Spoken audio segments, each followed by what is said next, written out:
and welcome to another episode of the Ultimate Decades Challenge. We are now in the second half of 1335. In the last episode, our heir Romarin aged up into a teen, and at the last minute, happened to find his soulmate. In Tartosa, Lucia had a healthy baby girl, and Adrianna gave birth to twin girls, of which only one survived. In between episodes, Allison gave birth to a baby boy. She is fine, but the baby unfortunately failed his role, and Daisy gave birth to a baby girl, and the baby also failed her role, so we're on an unlucky roll with the dice right now. Andrio also found himself another wife. His ship stopped in Nordhaven, where he fell in love with a badass Viking lady, and he got himself married. Again, while still having a wife in Oasis Springs. What can I say? He's non-committal. Today, we are going to participate in an archery competition with Romarin and take some extra time to get to know his soulmate a little. But before we visit our main household, I wanted us to take a quick trip to Tartosa to look in on Adrianna. So almost everyone here is still mourning the loss of baby Brienne, but we have healthy baby infant Jordan here, Adrianna's first healthy child. Does Harlan like discussing interests? Sure. I couldn't help giving Adrianna one of her cousin's baby tries because after raising Harlan's two kids, I feel like Adrianna might have wanted one of her own. She was never gonna have a big family. Why is she crying? She's not even sad anymore. Oh, she's a little sad. Mini sheep sorrow. So Adrianna was never gonna have a big family like some of her siblings, but I think she would want to have at least one child of her own that she can sort of dote on. I was looking at her relationship panel and it looks like she doesn't have such a great relationship with Kara and Justin. They don't have a bad relationship, it's just that it isn't all that high, which I take as Adrianna not really being the maternal type and just not being all that interested in kids that aren't her own. Kara, by the way, is now a teen, and she grew up with the horse lover trait, so I had them adopt a foal, and his name, or it might be a her, I don't remember anymore. Their name is Fable. Adrianna and Harlan are becoming best friends. Sure, why not? After all these years of having run away together, now they finally have a child. Oh, and a wholesome dynamic, sure. Oh, soulmates! Oh, that's so cute! Oh, I wasn't expecting that. So it seems like after having their child together, they realize that they're soulmates, and she's tummy-timing in Mama's dress. So things finally horse butt. So it seems like after years of having bad luck with babies, things have turned around and now the relationship is going so well. I'm so happy. Let's have Justin here come and talk to his little sister. Great, so Kara is now a teen, so we're going to be able to perhaps get her married. I don't know if she's going to be staying in Tartosa. Will she want to get back to Windenburg? At the same time, I'm not sure she will because there isn't much for her there anymore. I have had the ranch pack forever, and I've never used it before. This is, I think, the first time I'm actually interacting with a horse. Right, so Kara isn't really part of our family, so we're not going to be following her, but I would like to see her settled, and who knows, maybe someday she'll marry back into the main household. So her mother was Sheila, who was Stephanie's mother-in-law. I don't see her coming back to Windenburg just yet, since her mother did pass away, so maybe she's just going to settle down here in Tartosa and start a family of her own and maybe own a little ranch. Alright, so it's kind of wholesome that Harlan and Adrianna turned out to be soulmates. Hang on. Daddy Harlan. Who would have thought? I initially created him to be a bandit that we could encounter during the famine, and then he ended up just marrying into our into our family and having children. Oh, she wants to get engaged. Hang on. She wants to get engaged to Harlan. Well, you know what? I think she's the one who's going to propose marriage between them. Apologize. Complain about fruitcake. No, we're going to propose, if I can remember which menu it's in now. Proposed. Here, I'm gonna have Adrianna propose to Harlan. I think after all these years, it's time to tie the knot.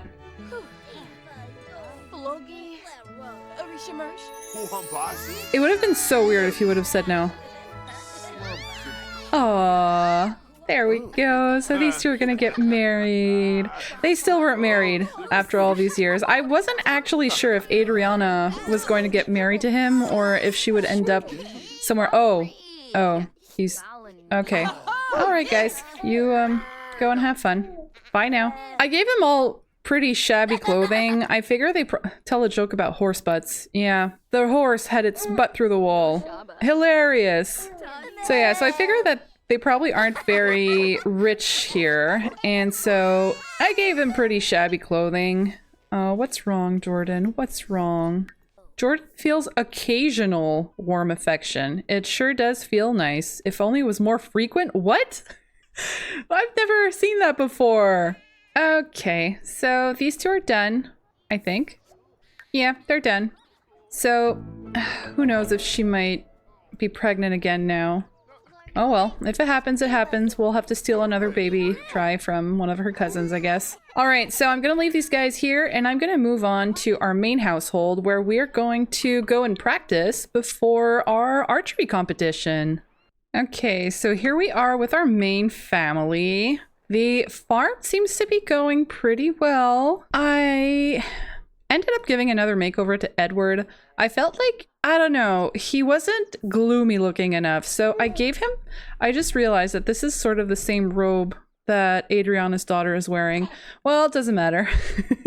So I gave him a sort of robe because I figured if he was gloomy, it might make more sense. I don't know, maybe we'll end up sending him to the church or something. He can go and care for the graveyard. I don't know if you guys have played Graveyard Keeper, but maybe we could do something similar with Edward.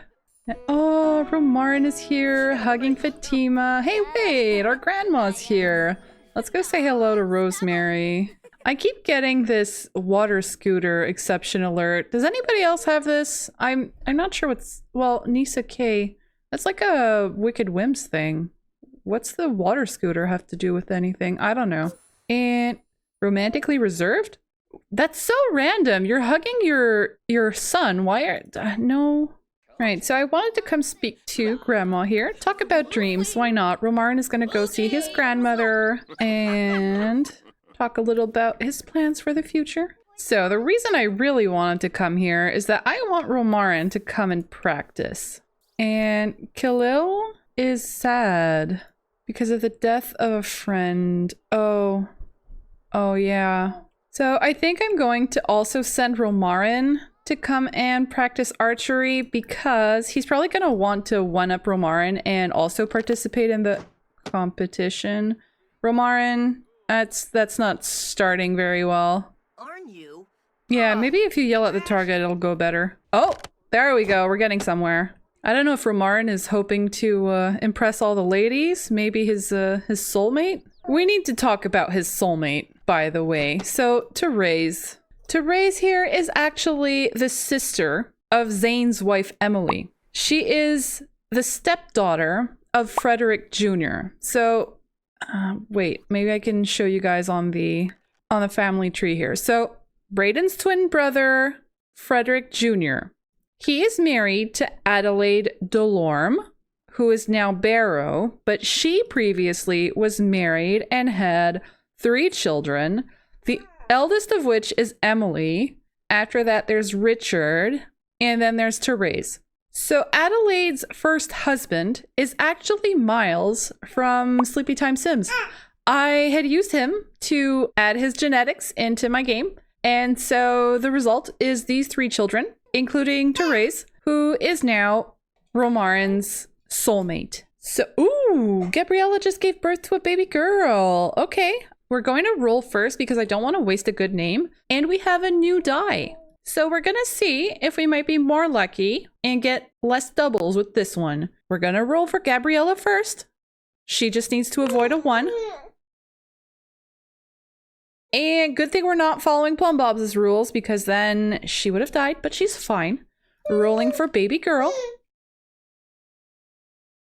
Baby girl makes it. And she survives infancy. Okay, so we seem to have broken the string of bad luck that I was having with the baby, so that's good. Now we need a plant-inspired name for baby girl. Clover. Clover Atwood? Okay, yeah, I feel that. Clover.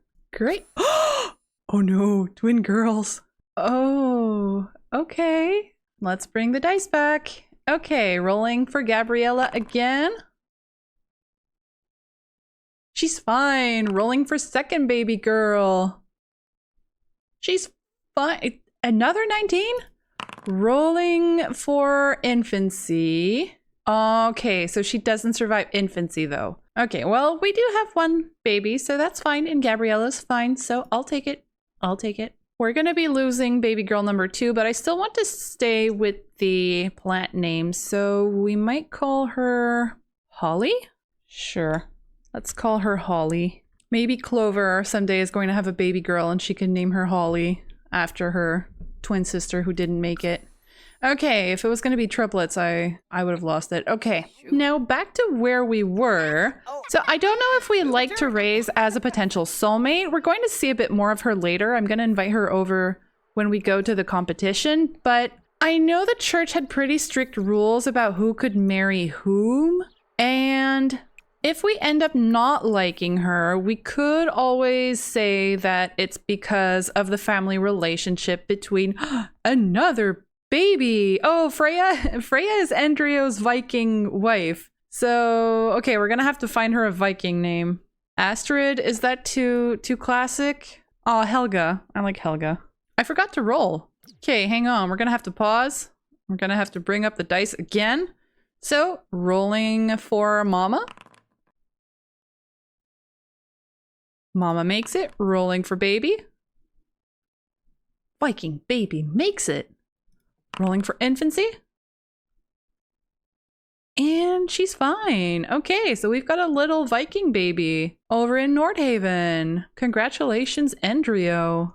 So as I was saying, if we don't like to raise as our main Sim's wife going forward, you know, for our main household, we could always say that because she is Frederick Jr.'s stepdaughter. Hot daydreaming. Seraphina? Wait, we can play with that. You know, Romarin could have a little tryst before settling down, or maybe he marries Seraphina if she's pregnant, and then he has a sort of star-crossed lovers thing with Therese. Because as I was going to say, if the church doesn't want them to marry, then maybe he's going to need to marry someone else, and then sort of like Fatima, like his mom, he couldn't marry his soulmate, and he's just going to have to watch her from afar. But if we do like Therese, then we could also get them married. She's cute. I gave her a little makeover before he met her, and she looks pretty nice. But if he's attracted to Seraphina, he could maybe make a mistake and cause a bit of drama. I don't know. We're gonna have to see. So where is Seraphina? He knows so many people. Oh, she's right here. Oh, and they're such good friends. But he's really good friends with Therese as well. He's not necessarily as impulsive as his father, but I feel like he should maybe get himself into trouble. Oh, he is calm though, but he's spoiled. I don't know. I'm gonna invite her over just because he was thinking about her, and whatever happens, happens. Okay? And then tomorrow we're gonna go to the archery competition, and we're gonna take Therese and her parents and see how that goes. A lot of you agreed that it would be more fun to have Romarin move out of the main household and go for a sort of apprenticeship in another household. So that is what I'm going to do. We have a few possibilities. Well, I'm going to wait for the war first, because if he gets sent to war, then that's it. That's going to be his entire teenhood gone.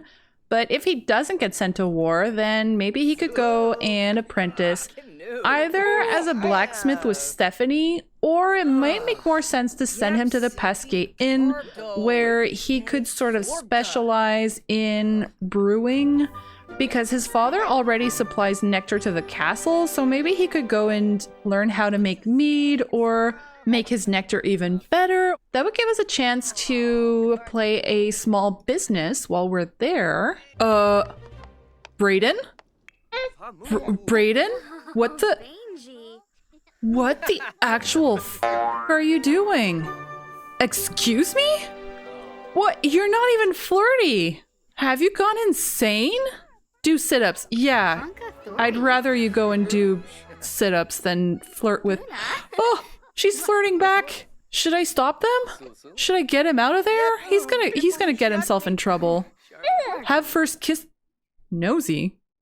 Yeah, I could see that for him, actually. He wants to have a first kiss with Serafina. I'm all for drama, but I'm not sure this makes sense. His son invited a girl over because he thought she's cute. And look at their romance bar. That was too easy. What happened? She's a servant at the Verveers Manor. So what happened? She was invited over and then she figured I might as well flirt with this well-known, well-reputed farmer and in front of his kids. And for what? Look at his face. Look at him. So what? She figured that he might be able to help her out of servitude at the Verveers Manor? I don't know. This is so bizarre. Should I get Romarin out here? What do I do? And he wants to be friendly with his wife. I think I'm just gonna send him over. Like, things are going so well between him and Fatima. I don't want to ruin it. Okay, like what if they woohoo autonomously? What then? And Serafina's like a teen? Yeah, she's a teen. He's like 30, so not very appropriate. Brayden. Let's go get Romarin instead. Oh, she's the one who's flirty. So she's the instigator here, I hope. Poor Fatima. Making dinner for everyone. Being cheated on. Aw, I like the Kalen's here. So, Kalen, he lost his wife, but never fear. We have a young lady who went to live with him to take care of the children, and that young lady is actually Nicolette. After his wife died, he either needed to get married again, or he needed some help with the kids in some other way. So I decided since Nicolette wasn't really getting along with her mom anymore, she might as well go and live with her uncle and help out with the kids. And look at, you're sus, Kalen. Are you here to flirt with Fatima? Their relationship is finally fixed, and now just watch them all flirting. Oh, the priest is here. Flirty introduction. Leave it alone. So, where'd Serafina go? Yeah, there. You're invited to... I just saw hearts. I saw hearts over her head. Not, please. Please, not in front of the wife. Please don't do it. Don't do it, Brayden. I'm sure Khalil's gonna watch that like, hehehe. Instant attraction between Fatima and Giacomo. Where'd they even go? Oh, they're out here. You guys are being so dangerous.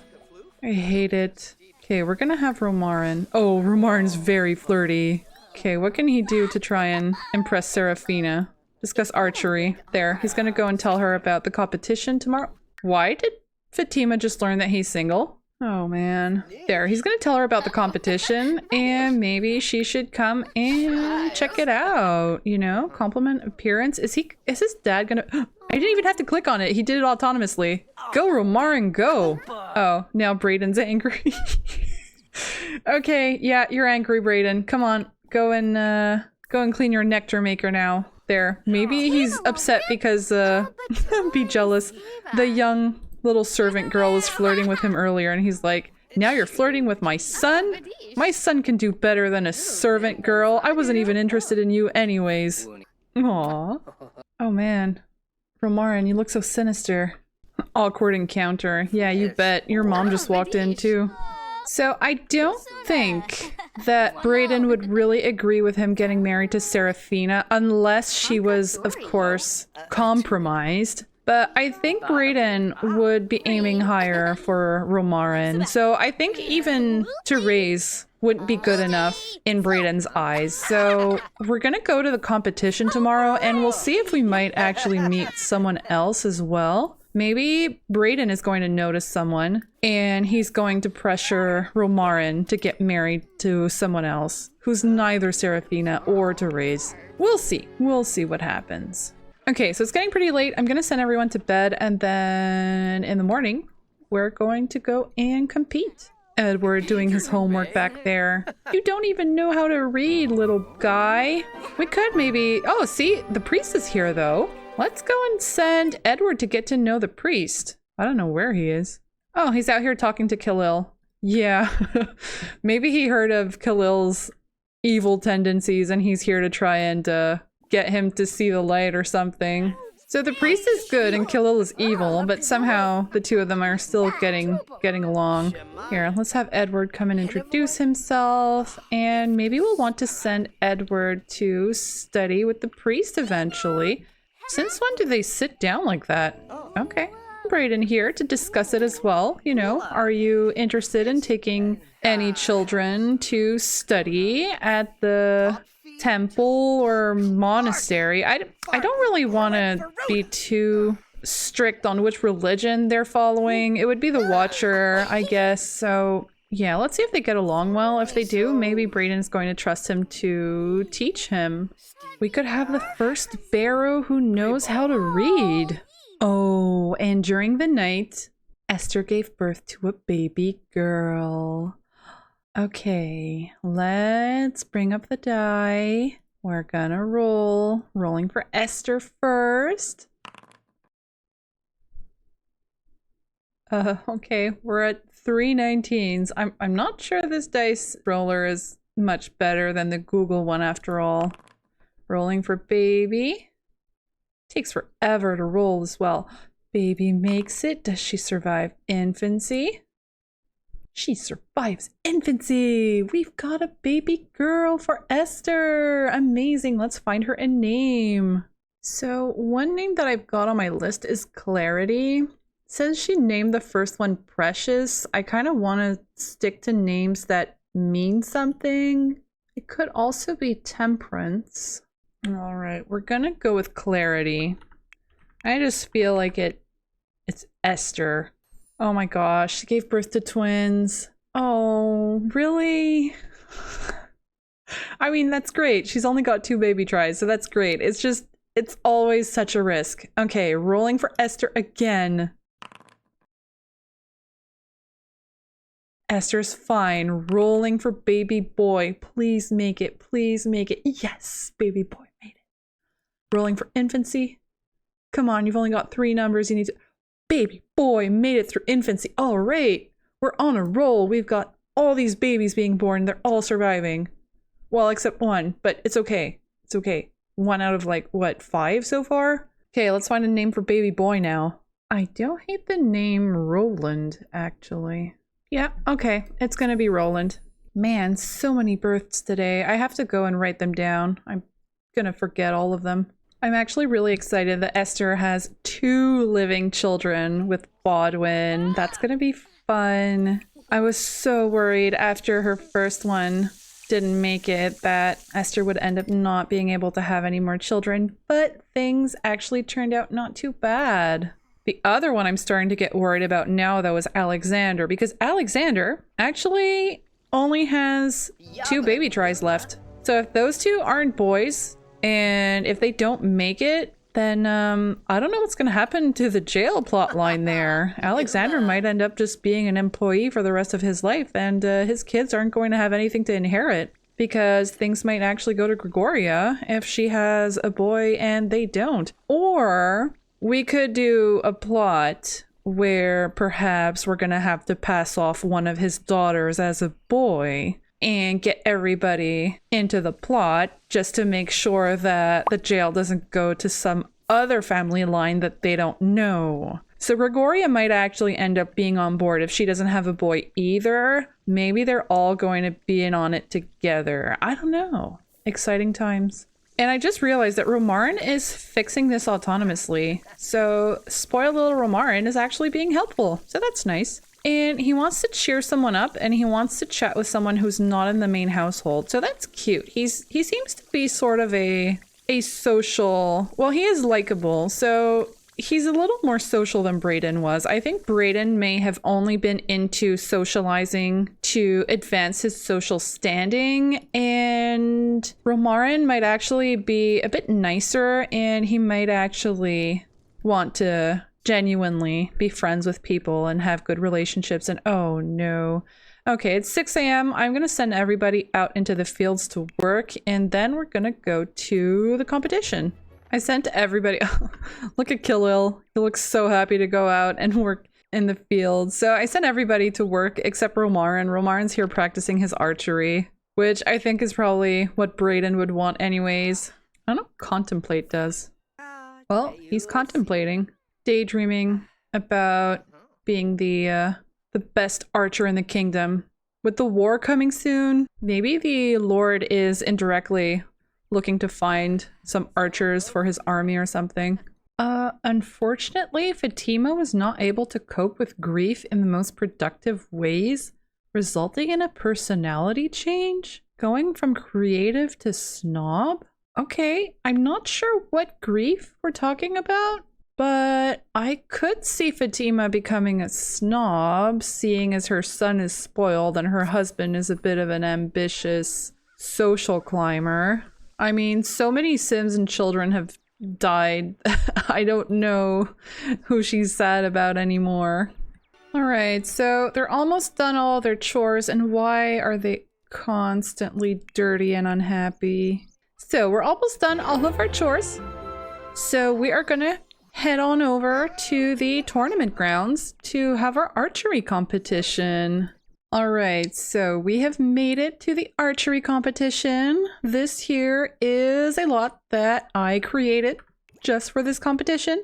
I only slightly play tested it, so if things mess up, well, it is what it is.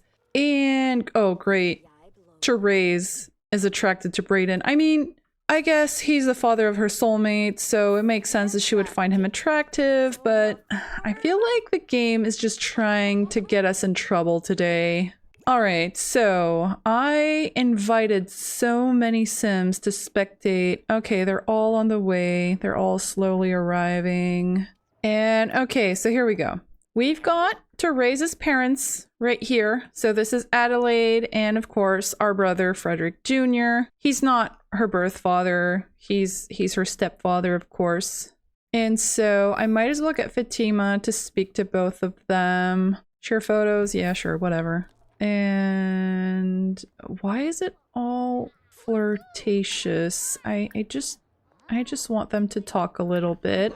You know, so that they can discuss whether or not their children might want to marry each other. Here's Therese, so I'm going to get her to come over here and we're going to talk to her a little bit and discuss healthy relationships, maybe. So maybe Romarin is going to be upfront that he has feelings for her and he wants to know if she might consider marriage soon. See, she's really cute. I mean, she had some great genetics, but this is Therese. Look at her. I wouldn't hate having her as our wife, but it seems a bit too easy. You know? What? Excuse me? She has a soulmate. Leave us alone. Oh, okay, at least he didn't get jealous. Alright, so, before we forget, we're going to have to... The game keeps asking me if Fatima's romantically reserved. I'm sure she's not, okay? Ooh, you guys are not standing in the right spot. They're all just heckling the competitors. Let's send Romarin to compete.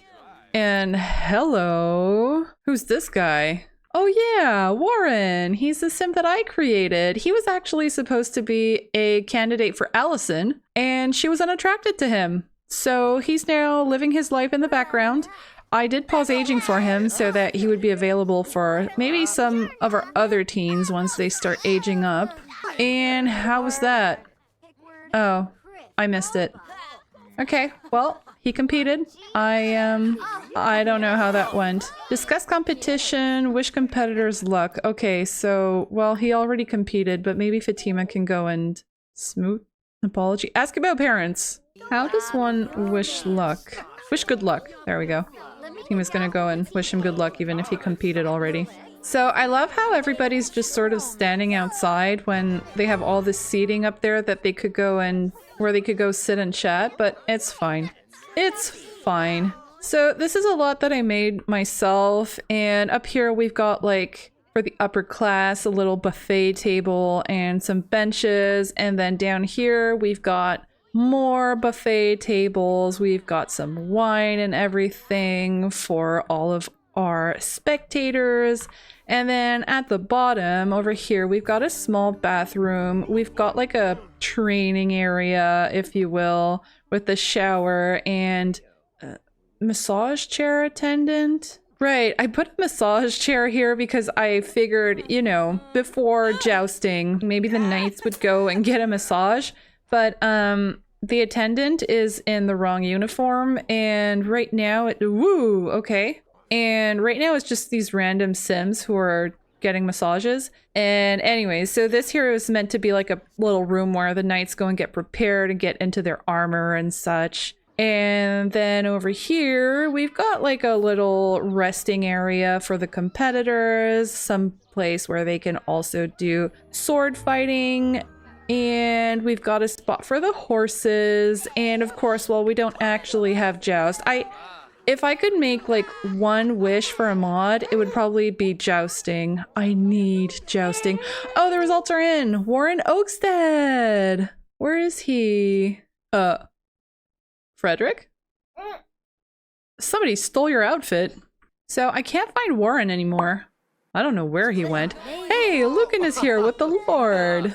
Romarin is here. Let's actually have him meet some other people. Oh, he already knows everybody. So Warren's sister is here, Brielle. Everybody's just like a solid mass of people. Oh great, Seraphina's here talking to Christine. Christine was our first suitor for Romarin. I don't know what to do with this guy. He autonomously did a lot of flirting with Seraphina. And even if I've got him here with Therese, he's not actually flirting with her. Oh wow, there are a lot of people. They're all queuing up for the massage table here, I guess. I'm gonna have Romarin come and chat with Sexy Pose. Ask about protection? Maybe not. It might be a little bit awkward. Deep thoughts? Deep conversation. There. Romarin might actually tell her a bit about his plans for the future and see if she's into that. Actually, let's go and take a look at Therese's traits. So she's squeamish. Oh, she's also likable. She's slow-witted and detached. Okay, and her current aspiration is angling ace. She wants to catch some fish. We've been thinking about trying for a baby? Stephanie, you have enough babies and you don't have any baby tries left. But I like leaving things random, so you can just decide for yourself. You're married now, so you can go ahead and have more babies if you want to. Okay, Fatima, leave your son alone, okay? You are gonna go and you have to go to the bathroom. So you're gonna go to the bathroom, you're gonna get a shower. And you're gonna let Romarin speak to Therese here. Flirt? I don't want to push things. Let's ask about her mood instead. She's feeling very confident from having a crush. Who does she have a crush on? I hope it's Romarin. Oh, she's revealing her crush to Romarin. Maybe he told her about his plans for the future and she's like, well, I'm into whatever you want. Okay, as long as we can be together. But the real question is, do Brayden and Fatima approve? Let's go and do a friendly introduction with Brayden, and let's go and do... I feel like she would be respectful. Oh, she can't do respectful. Okay, well we're gonna go do a friendly one then. Instant attraction. Leave me alone. Ask for foot massage. No, that's not a great way to start a relationship. I guess I'll get to know her. She's slow-witted. I feel like Brayden wouldn't be very impressed with that. He would want better for a Romarin. Why is Fatima wearing a towel? Compliment appearance to Fatima now that she's in a towel. Sure, the towel looks really good on you. I don't want to pass moral judgments, but I heard that you were caught cheating on your partner. You should try to keep your private affairs more private? Who are you saying that to? Romarin? That was Therese's mother. Oh, maybe she heard that Romarin had a little flirty flirt with Seraphina and she's like, if you want to get serious with my daughter, you have to stop flirting with other ladies, you know? Alright, so there are a lot of people around here, so what I'm gonna do is I'm actually going to take our family back home, and we're also going to take along Therese and her parents, just to give them a chance to get to know each other. Okay, so we've made it back to our main house, and I've got Frederick and Adelaide here. And I think I actually forgot to get Romarin to meet them. So I'm going to send Romarin to Well, this is his uncle, so of course he knows him already. Let's discuss healthy relationships with him. And I think he hasn't met the mother yet. No, here she is. Okay, we're gonna also get him to not do a romantic introduction. We're gonna do a friendly one. So here's how I feel about this. I'm happy Romarin found his soulmate. However, I feel like Brayden wouldn't be a big fan of the match. But the real question is, would spoiled Romarin do what he wants and marry Chores no matter what his parents think? He's attracted to Adelaide. Oh man. Or would he follow his parents' advice to marry someone who's a little more well off? Or maybe just put off getting married at all, you know? He's still only 13 or 14 years old, so it's a little early to start thinking about weddings just yet. So maybe they're going to recommend that he waits a little bit, and he's telling a dirty joke to Adelaide. Are you kidding me? Well, as long as it doesn't count as flirting, I'm fine. But yeah, so maybe Romarin is going to put off making a decision. He's going to follow his parents' advice, maybe to go and study a little bit with one of his uncles or his aunt, and he might decide a little bit later who he wants to get married with. But do let me know what you guys think. Should he follow his heart and be with his soulmate, or should he put it off until he meets someone who might actually have a pretty good dowry that they could bring to the table? But being spoiled, sometimes I feel like Romarin would just do whatever he wants, but at the same time, I think he also wants to be comfortable. So, I don't know. Let me know what you guys think. I think Chores is pretty cute. I also like what was happening with Seraphina, but I'm pretty sure he would not marry Seraphina unless a little accident happened. Actually, it's already the end of the day and the end of the year, so I'm gonna be leaving this part here. Today went really well when it comes to the baby roles, and I'm happy that Adrianna is finally settling down with a child of her own, and that Harlan turned out to be her soulmate, and they will be getting married. As for Romarin, please let me know what you guys think about the ladies that he's met so far. Since he's still pretty young, he has some time to make a decision. Next year, it is the last year before the war. Our evil child Khalil will be aging up into a teen, if everything goes well, of course. And we are going to go and look in on the Verveers Manor, where Ghislain is going to be getting married. Once again, thank you very much for watching, and I will see you all in the next one.